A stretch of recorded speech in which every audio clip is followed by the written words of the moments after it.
In this lesson, we're going to have a look at correlation and regression.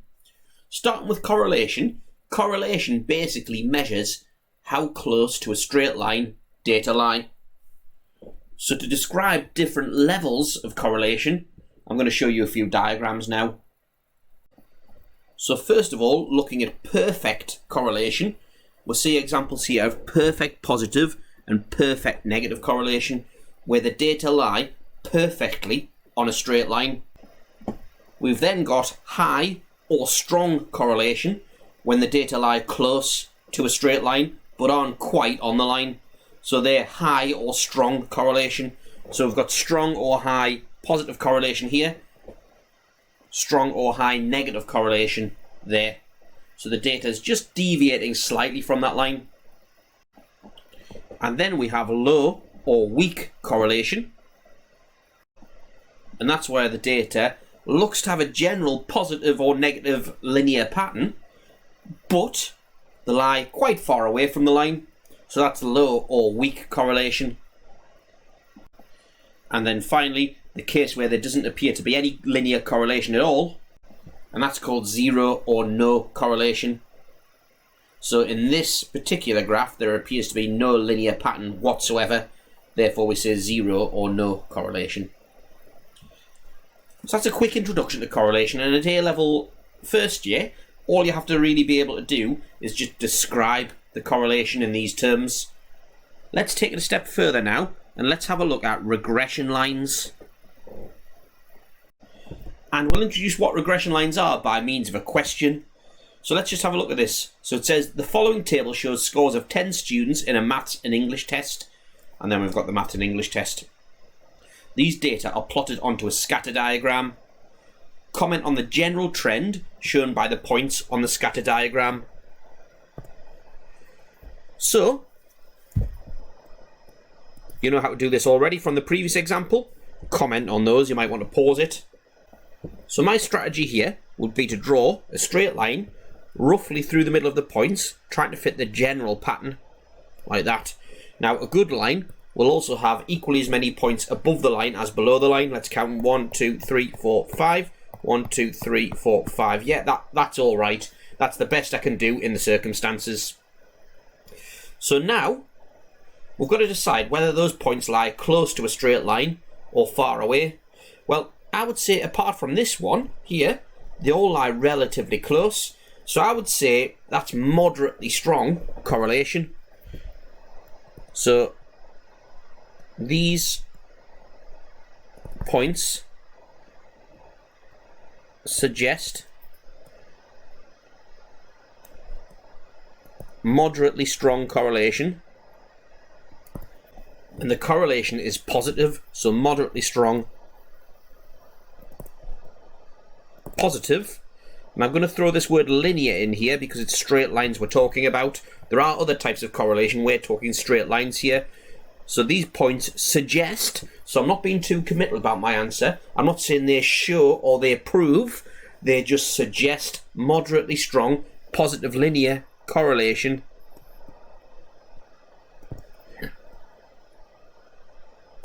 between maths mark and English mark. And the key things I've done here, just to take note of for the purposes of answering exam questions, again, I used the word suggest, I didn't say prove or show. We shouldn't be too committal on our answers. I've said how strong it is, I've said moderately strong. It's positive, because it's going up. It's a straight line, roughly, so linear correlation. And I've also stated what the correlation in the context of this question is between. I haven't just said X and Y, I've said maths mark and English mark. I've referred to the actual practical context. And if you do that in your answers, you almost guarantee yourself full marks. Right, part B, now we're getting on to regression lines, which is the purpose of this section. Now, a regression line is a line of best fit. And it is thought of as being the best line of best fit. And it's thought of as the best line of best fit for the data, because what it does, it minimizes the distances, the vertical distances between these points and the line. So this line of best fit here will be carefully crafted so the vertical distances between the line and the points are minimized. So that's a bit of a technical point. You don't technically need to know that, but that's what the regression line is. It's the one that minimizes the vertical distances between the points and the lines. So it's telling us that the regression line, i.e. line of best fit, is given to be y equals 0.4327x plus 7.5657. Interpret the meanings of the values 0.4327 and 7.5657 in this equation. Now this is a common thing for them to ask you in an exam as well. We've got to basically, in the context of maths mark and English mark, describe what these numbers mean. So we'll start with the 0.4327. So I'm going to state that 0.4327 is the gradient. Therefore, and the gradient basically tells us for every one to the right we go, how many up we go. So I'm going to describe that, but in the context of this question. So for every 1 mark a student gains,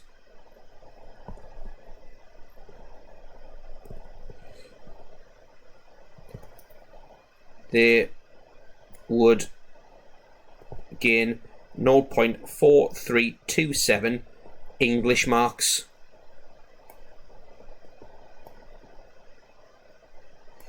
And that's an in-context description of what 0.4327 means in this equation.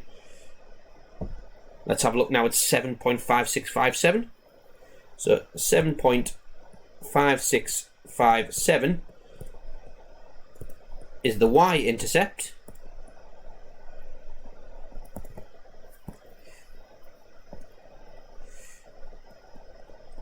In this context, it means a student gaining no marks in maths would be expected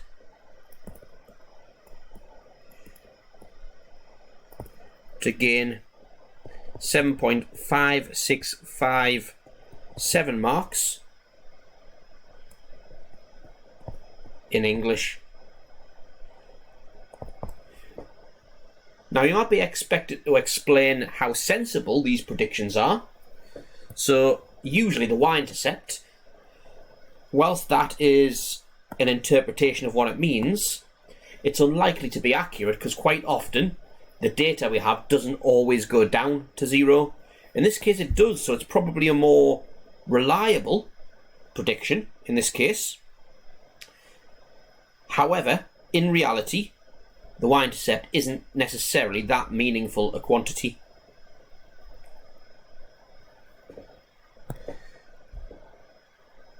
Okay, so that's B part 1 that we've done.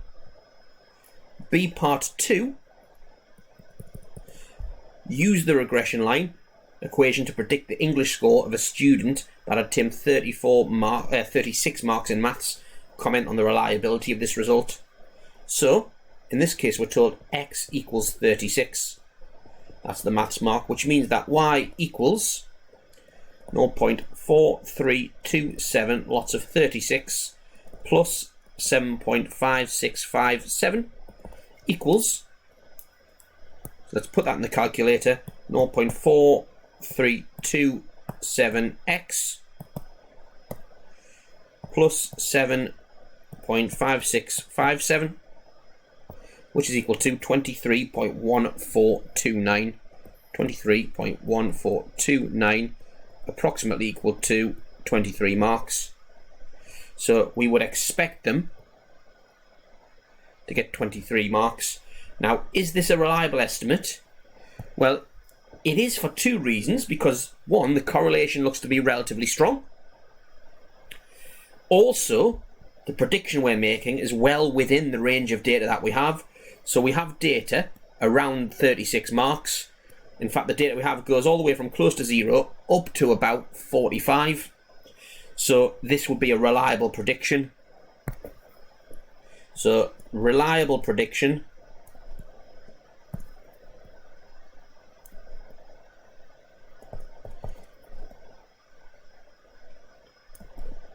because the data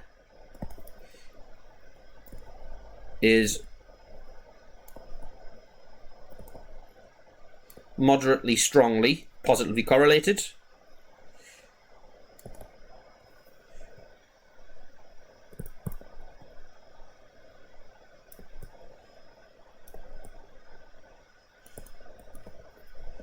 And the estimate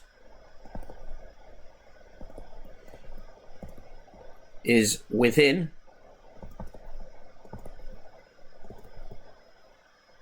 the range of data we have. And you can probably see where the next example's going. Part 3. Use your regression line equation to predict the English score of a student that obtained 75 marks in maths. Comment on the reliability of this result. So x equals 75, which means that y equals 0.4327 lots of 75 plus 7.5657 equals, let's just change the result in the calculator there, just change that to 75 to speed things up, which gives us 40.0182, approximately equal to 40 marks. Unreliable, as we are estimating well outside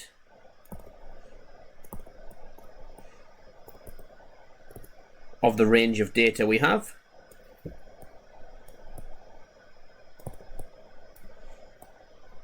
And another word for that, estimating outside the range of data we have, is called extrapolating, i.e. extrapolating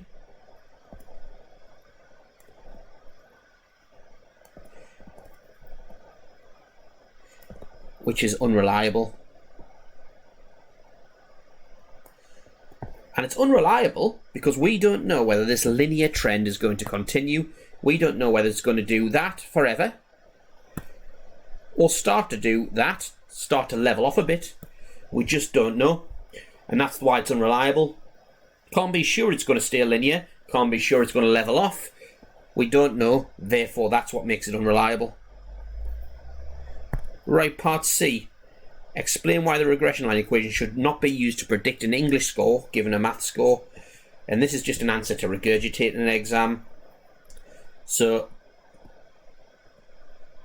only the dependent variable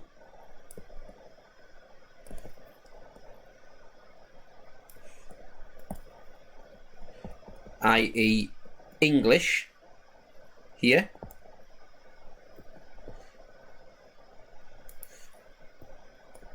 should be predicted. And that's just a general rule. For this, we should only predict something on the y-axis. The dependent variable, y, depends on the value of x. We should only make predictions for y for the predicted variable, for the thing that is the subject of the equation. This equation is designed to make predictions for the dependent variable. And I won't go into the technical points of it, but basically, this method here of just rearranging the equation to say x equals, the way that the regression line is generated means that that wouldn't be a reliable equation that you get if you just rearrange it to say x equals. Quite complicated maths behind it, but for the purposes of A level, you just need to say only the dependent variable should be predicted. And finally, last question. So it says, one student comments, if I improve my English, then my maths will improve as a result. Comment on this assertion. So basically what this is saying is that all I have to do to improve my maths is improve English. So one key phrase here that knocks that assertion out of the water. Correlation does not imply causation. And that's a key important point. Just because two things are correlated doesn't mean that they absolutely cause each other. And I suppose a better example that highlights this is this one here. So it's been found that there's a correlation between ice cream sales and shark attacks. So the more ice cream that's sold, the more shark attacks there are. And that is true. Can you think about why that is though? Do you think it's the case that if we were to stop ice cream sales, the number of shark attacks would stop? So the two are linked, they're correlated, but they don't cause each other. There's a hidden third thing that seems to be governing all of this. And my prediction is that would be how hot a day is. How hot a day is dictates how many people buy ice cream, and it also dictates how many people might go swimming in the sea the hotter the day. So that would be the third thing that links them. So it's not the ice cream sales and the shark attacks causing each other. It's this hidden third variable, which in this case, my prediction would be it's the weather. So, looking back at this example, that asked us about improving, if I improve my English, then my maths will automatically improve. I don't think it's saying that English directly affects maths, that English causes maths to be better or worse. I think if a student works hard for English, they're more likely to work hard for maths as well, and it just gives us a general feel of how studious and hard-working they are. So, whilst there is a correlation between the two, people who do well in English tend to do better at maths as well. It's not the case that one causes the other. I think the hidden third factor would be how hard the student works in general. So there we go. Have a go now at the worksheet, checking every answer as you go.